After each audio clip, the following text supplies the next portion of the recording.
So now I wanted to switch tracks a little bit again and consider the question, if SCP poetry is so terrible, exactly what kind of poetry should we be writing? And to answer this question, I turn once more to our favorite YouTuber, Zoe B, because she actually, I think, frames this answer in the best way. And it allows us to explore some of her unstated assumptions about poetry that she applies in her judgments about the SCP in her video. So, in another video she did on how to write good poetry, she starts off by saying that most poets you had to read in school were mostly not good, and she cites especially T.S. Eliot and how poems like The Wasteland turned students off to poetry. I do find myself agreeing with her about modernist poetry. She then gives her definition of what a good poem should do. The purpose of poetry is to use interesting language to get people to feel new feelings and think new thoughts. For readers, this means that you don't need to worry about whether or not you found the deeper meaning that the poet hid somewhere deep between their lines. It means you can take poems at face value. Now, her definition is elegant, and I don't think she's wrong. Now, it is an accurate description of the type of poetry that has been written in the previous century-long blip of historical time, but it is totally insufficient to capture what poetry did in the 4,000 years of civilization before this. If you were to ask the poets of ancient Greece or Rome what the purpose of poetry was, and really a lot of traditional societies, they would tell you that the main purpose of poetry is to celebrate the valorous deeds of great heroes, and also devotion to, love, religion, nature.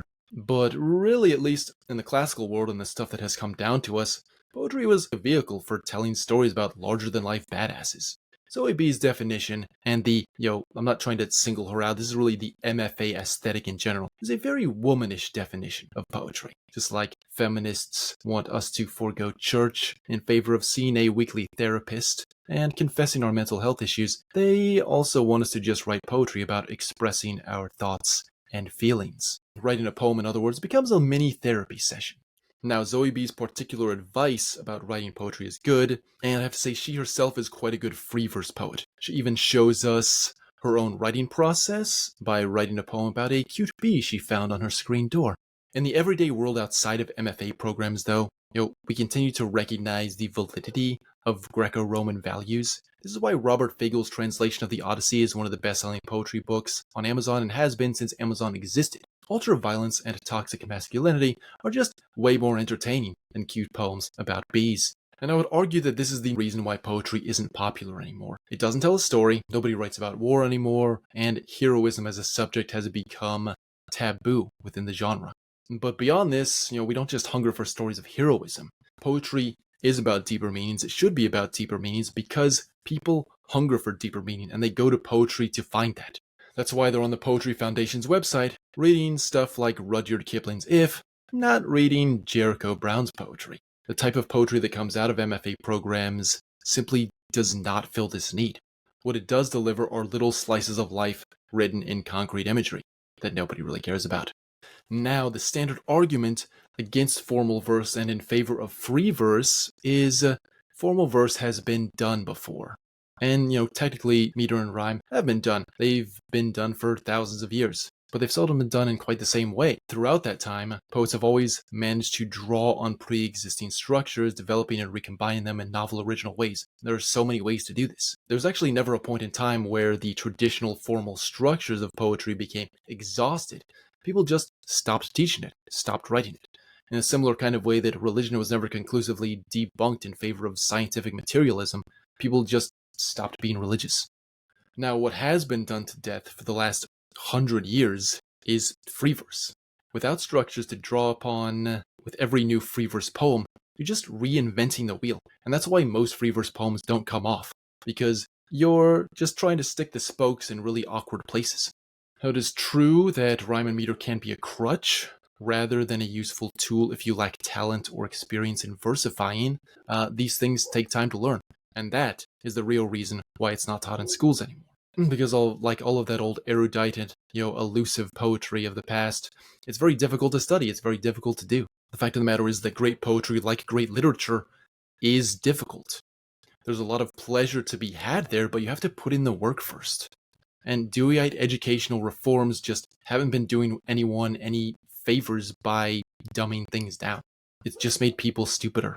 And just in the same way that poets are reinventing the wheel with each new poem, they're also reinventing themselves.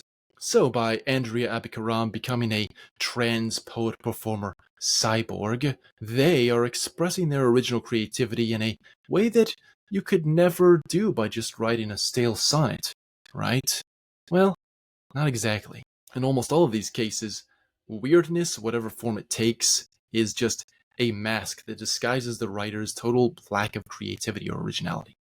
As Joseph Salemi points out in his essay, Creativity, Originality, and Eccentricity, published last July on the SCP website, these three things are often confused. I'm going to spend a bit of time summarizing this essay and quoting from it because I think it's an important essay, and it's such a perfect diagnosis of the problem of most of the trendy poets you see out there today. Now let's look at, first, Salemi's definition of creativity. Creativity is an interior wellspring of dynamism that impels one to rearrange pre-existing reality, like matter or language, into something beautiful. It's an itch to make, to produce, to harmonize disparate elements into a formal whole.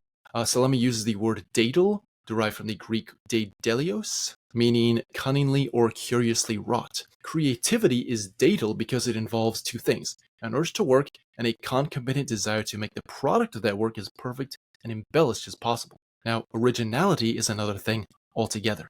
It is what might be called one's voice or signature or fingerprint. As the act of creation goes on, aspects of one's idiosyncratic personal identity, habits, and attitudes become embedded in the emerging product.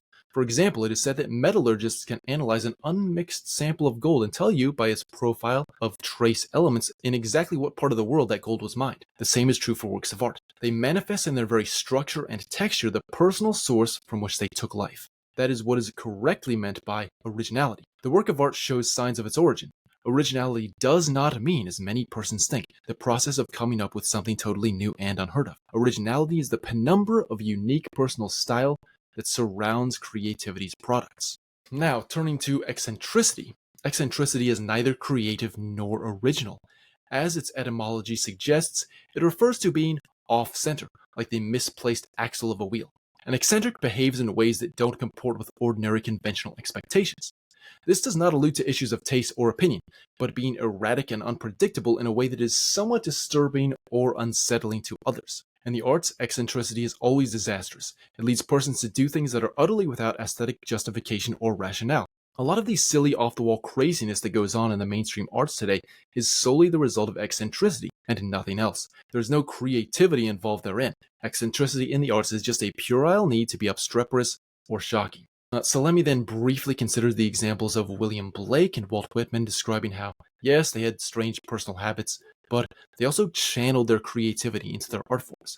Blake through his poetry, mythology, and engraving methods, Whitman through his extensive revisions of Leaves of Grass.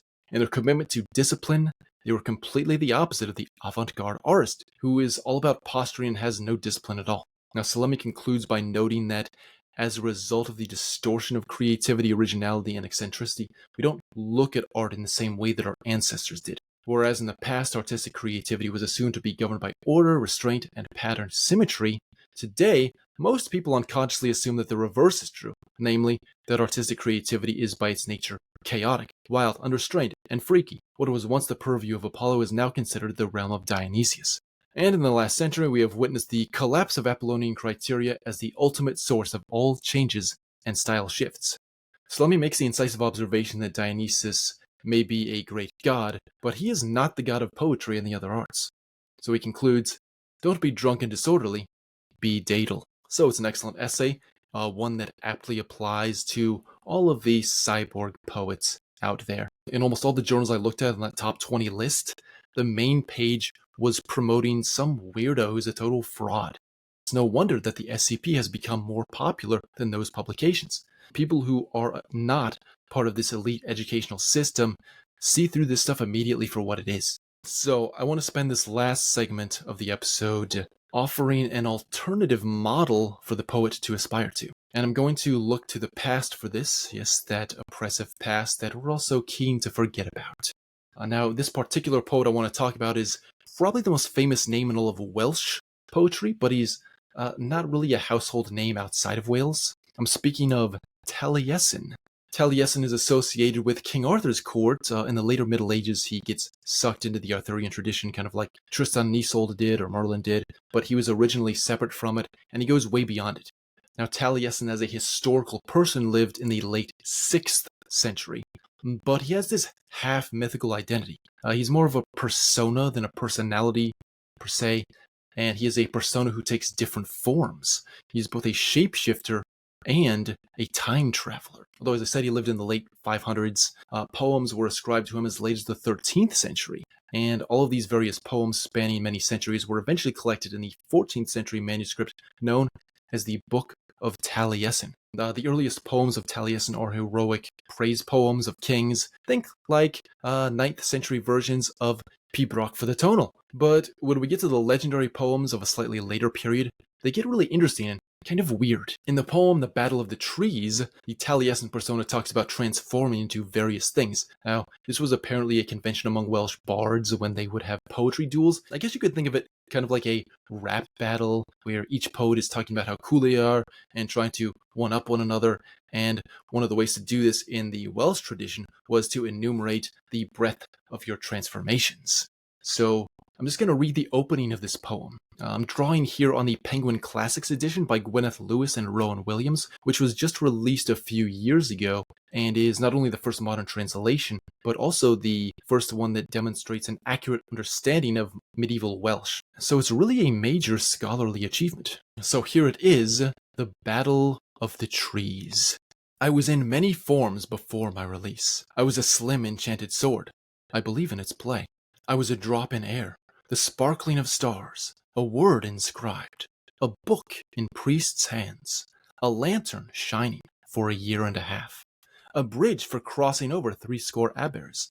Side note, an aber is an estuary. I was path, I was eagle, I was a coracle at sea, I was bubbles in beer, I was a raindrop in a shower, I was a sword in the hand, I was a shield in battle, I was a harp string, enchanted 9 years in water, foaming. I was tinder in fire, I was a forest ablaze. Not I, who's not singing, which I did since my youth. So, I'm not going to read the whole thing. If this is your first encounter with Welsh poetry, probably your impression is that it is very bizarre. And it is. My favorite line is the one about beer bubbles. But if you're familiar with the Old Irish poem, The Song of Amergin, you might notice some parallels here with the identification with weapons and elements, except that the identification is in past tense instead of present tense. Now, this is a literal free verse translation that emphasizes the meaning. Early Welsh poetry does rhyme and it also alliterates, and it also often employs caesuras, not just one in a line, but sometimes 2 caesuras in one line, with internal rhymes in each line segment. On top of this, Welsh lines are syllable-based and stress-based and quantitative all at the same time, so Welsh meter employs all 3 metrical units. Welsh metrical structures are so complicated, in fact, that, as the editors tell us, W.H. Auden thought that amateur poets should actually cut their teeth on Welsh poetry and practice writing in Welsh meters, because if you can do that successfully, any other poetic form is relatively simple by comparison. But anyway, the strangeness of the Taliesin voice is not confined to weird transformations, because as I said, he is also a time traveler. He is a prophet who possesses supernatural knowledge of the past and future, and the realm of the beyond. I know all the levels between heaven and earth, he tells us. Why the hollow echoes, why death comes suddenly, why silver glitters and the brook runs dark, why breath is black and the liver's full of blood, why the buck has horns, why a woman's hot with lust, why milk is white and holly green, why the young goat's always bearded, no matter where you are. That was from the poem An Unfriendly Crowd. Now, Taliesin also claims to have witnessed distant historical and religious events like the deeds of Hercules, Alexander the Great, and even the birth of creation itself. In prophetic poems like the Great Prophecy of Britain and others, he predicts the future history of England, including the conquests of Athelstan of Wessex and Llewellyn the Great. Most fascinating of all, though, at least for me as a poet, is the concept of poetic inspiration that infuses early Welsh poetry. I'm just going to read directly from the introduction written by Lewis and Williams in the Penguin Classics edition, because the concept is pretty complicated.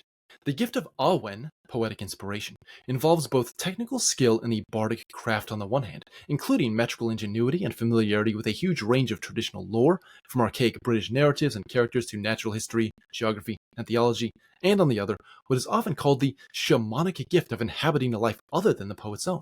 In the poems, the latter manifests itself in reports of the poet's shape-shifting and reincarnation, and in his claims to have been contemporary with various heroes of the remote past.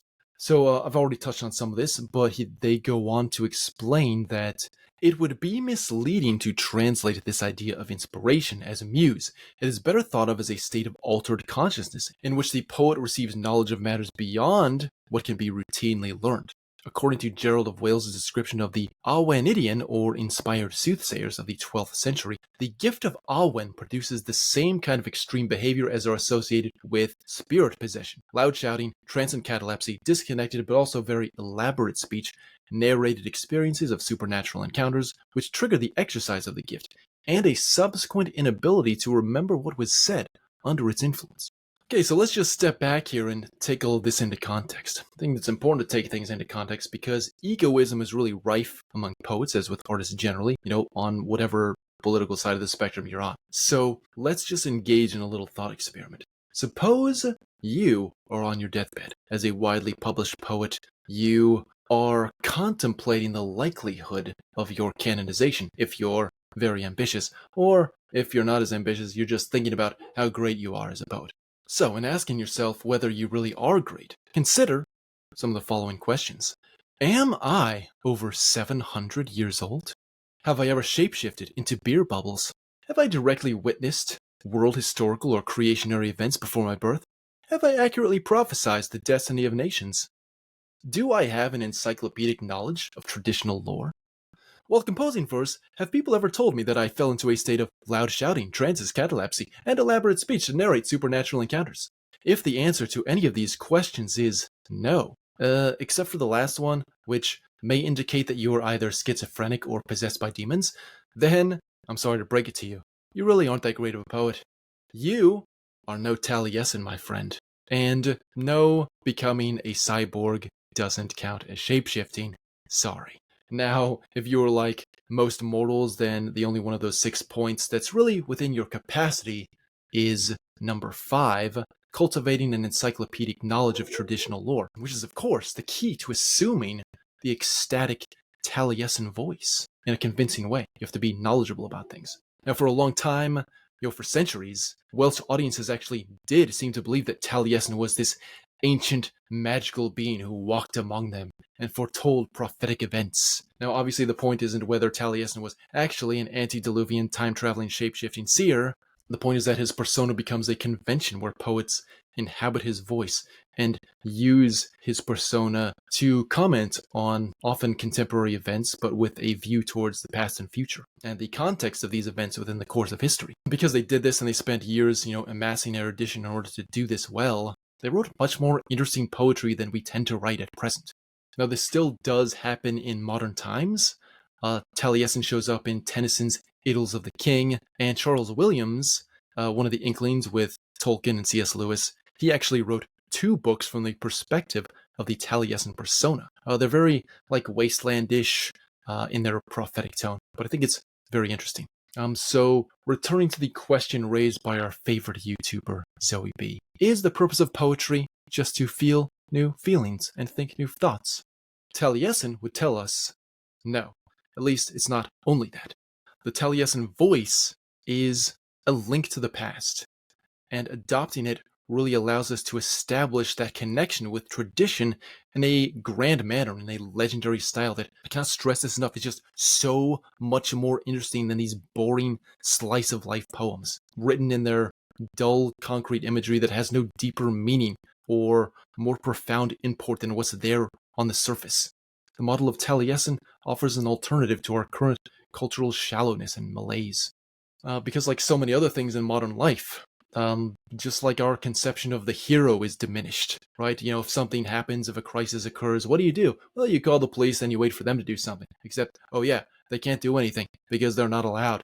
It would be mean to use force. So, if there's a crisis, everybody just stands around and you let whatever's happening happen. bureaucracy, and I think, just modern technology and social media and everything. It just has such a stranglehold on our vitality. And in that same kind of way, our conception of the poet is diminished, both what poets are in themselves and what they're supposed to write. And identity politics is such a shallow workaround of this. It's just a fake solution. It's the posturing of eccentric poets. A legendary poet like Taliesin, on the other hand, or, think of Orpheus in the Greek tradition, offers us a different vision. They show us how central to life poetry once was and could be again if you just reject everything these stupid idiots are shoving down your throats and just make the kind of art that you want to see in the world. Now, I actually did a search on the Society of Classical Poets website to see if anybody has written any Taliesin poems, and it doesn't seem that anybody has. So maybe someone will watch this and be inspired to do that. Although I myself actually wrote a longish poem a few years ago that's still unpublished about Geoffrey of Monmouth, a fanciful poem that was inspired by Monmouth's own Latin hexameter epic, Merlin, and I did make Taliesin a minor walk-on character in that poem. So I've done this, and I imagine that others elsewhere are also doing this, especially I know this is the case in Wales. Even after almost 1,500 years, the Taliesin voice is still inspiring poets. And I think that says something really powerful. Okay, so that's all I have for you today. Next time I will be interviewing another poet, so stay tuned for that. And in the meantime, while you're waiting, I would encourage you to go check out the Book of Taliesin and maybe cultivate your own awen, your own inspirational poetic voice. Maybe even practice writing poetry in early Welsh metrical structures. So until next time, be classy, stay formal.